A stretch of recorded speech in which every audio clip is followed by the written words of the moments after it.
அவங்க ஒரு டிஷ் ஒன்னு சொல்றாங்க, பாவக்கால தேங்காய் அரைச்சு ஊத்தியா? எப்படி பண்ணணும் சொல்லுங்க. எண்ணெய் வச்சுட்டு அதுல குழந்தைங்க பாவக்காய் சாப்பிடவே மாட்டாங்களா? நான் சொல்கிற ரெசிபியை ட்ரை பண்ணி பாருங்கள். அடி அடி அடி பொலின்னு சொல்லி வாங்கி சாப்பிட்டுட்டே இருப்பாங்க. ஃபஸ்ட் அதுக்கு நாம் இந்த மாதிரி பாவக்காவை குட்டி குட்டியாக நறுக்கி வச்சுக்கலாம்.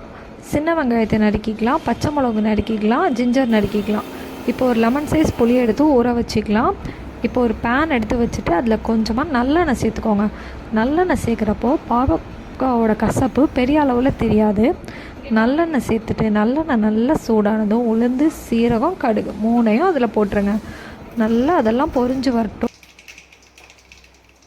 சப்ஸ்கிரைப் பண்ணாமல் எல்லோரும் வீடியோ பார்க்குறீங்க போல் கொஞ்சம் சப்ஸ்கிரைப் பண்ணிக்கோங்க. டேஸ்டியான நிறைய ஃபுட்ஸ் போடுறதுக்கு அது எனக்கு கொஞ்சம் மோட்டிவேஷனாக இருக்கும்.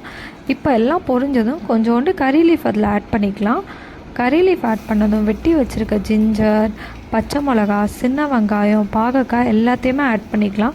எல்லாத்தையும் இந்த மாதிரி குட்டி குட்டியாக நறுக்கிக்கோங்க. ஏன்னா அப்போ தான் அது வெந்த அப்புறம் எல்லாம் ஒரே மாதிரி இருக்கும். குழந்தைங்க எதுவுமே எடுத்து ஒதுக்கி வைக்க மாட்டாங்க. எல்லாத்தையும் உள்ளே போட்டு நல்லா மிக்ஸ் பண்ணி விட்டுட்டு ஒரு 5 மினிட்ஸ் மூடி போட்டு வேக விட்டுக்கலாம்.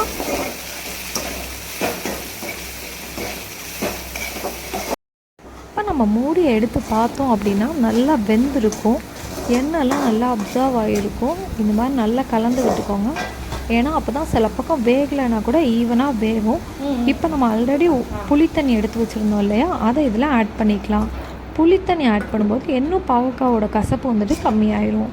இப்போ நம்ம கொஞ்சம் தேங்காய் எடுத்து அதை லைட்டாக வறுத்து இது மாதிரி கொரகொரப்பாக அரைச்சி வச்சுக்கலாம். இந்த மாதிரி கொரகொரப்பாக இந்த கன்சிஸ்டன்சியில் தான் அரைச்சிக்கணும். இதையும் அரைச்சி எடுத்து வச்சுக்கலாம். திரும்ப மூடி போட்டு வேக விட்டு எடுத்து பார்த்தோன்னா இந்த மாதிரி நல்லா கொதி வந்திருக்கும்.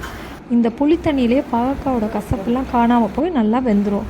இப்போ கொஞ்சமாக மஞ்சள் தூள், ஜீரகத்தூள், கொஞ்சமாக மிளகாத்தூள், 2 டேபிள் ஸ்பூன் தனியாத்தூள் இவ்வளோத்தையும் ஆட் பண்ணி தீபாவளி வரப்போகுது. எல்லோரும் நல்லா சேஃபாக கிராக்கர்ஸ்லாம் வெடிங்க. குழந்தைங்களுக்கு எப்படி வெடிக்கணும்னு கற்றுக் கொடுங்க. பெரியவங்க கண்டிப்பாக சூப்பர்வைஸ் பண்ணுங்கள். இப்போ நம்ம ஆல்ரெடி அரைச்சி வச்சுருந்தோம் இல்லையா, அந்த தேங்காவை ஆட் பண்ணிக்கலாம். தேங்காய் ஆட் பண்ணதும் கொஞ்சமாக உப்பு ஆட் பண்ணிக்கோங்க. உப்பு ஆட் பண்ணி மசாலாவை எல்லாத்தையும் கலந்து விடுங்க. எல்லா பக்கமும் போனால் தான் நல்லா ஈவனாக வேகும். நல்லா கலந்து விட்டுக்கோங்க. இப்போ நல்லா கலந்து விட்ட அப்புறமா ஒரு மூடி போட்டு வேக வைங்க. ஒரு 10 நிமிஷத்துக்கு அப்புறம் லோ ஃப்ளேம்லேயே வச்சுக்கோங்க. அப்புறம் எடுத்து பார்த்தோன்னா இந்த மாதிரி நல்லா எண்ணெய் பிரிஞ்சு வந்திருக்கும். டடா, அவ்வளோதான், நம்மளோட பாகக்காய் ரெடி ஆகிடுச்சு.